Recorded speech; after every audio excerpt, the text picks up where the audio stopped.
हम आपको अपनी अंतरिंग और एकांत की बात बता रहे हैं। जब किसी के लिए नहीं गाते हैं, एकांत में बैठ करके गाते हैं ना, हमारे गिरधर लाल जी सामने आके ऐसे बैठ जाते, सुनते हैं।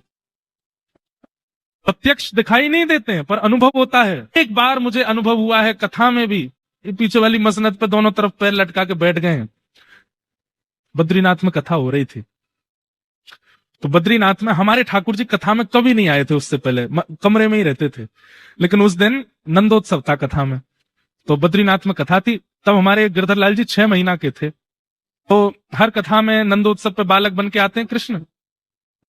उस कथा में कोई बालक था ही नहीं, बद्रीनाथ लोग लेके ही नहीं जाते बाल बच्चों को। बद्रीनाथ में कोई बच्चे को कृष्ण, कोई आए नहीं थे बच्चे, तो किसको कृष्ण बनाए। अब यजमान बोले महाराज जी कुछ तो करो, तो हमने कि अपने लाल जी को बुला लें आज पहली बार।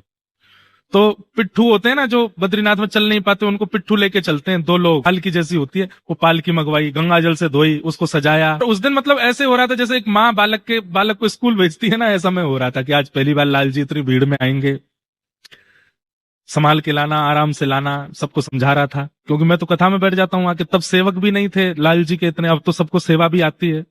तो जैसे ही ठाकुर जी आए कथा में, मैं बहुत चिंता में था कि ठीक तो होंगे, गिरा तो नहीं गए होंगे, कुछ हो तो नहीं गया होगा। तो उसी समय एक क्षण के लिए ऐसा अनुभव हुआ जैसे छोटा बालक पीछे अपने पिताजी के ऐसे पीछे से ऐसे हाथ करके, और यहाँ ऐसे हाथ करके, और इधर मसनद पे दोनों पैर लटका के बैठे हैं, और मेरे कान में बोले मोकू उत्सव बहुत भाम है, तू कर तो रे कर।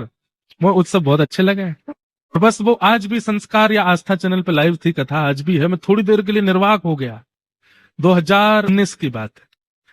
और हमने उसी समय बिना किसी से बात किए घोषणा कर दी कि अब प्यारे गिरधर लाल जी का प्रथम जन्मोत्सव जनवरी में मनाया जाएगा। तो पहला जन्मोत्सव नाथद्वारा में मना था, और उसके बाद हमारे लाल जी उत्सव प्रिय हैं, उत्सव होते ही रहते हैं उनके। ऐसे 2-4 बार अनुभव कराए हैं।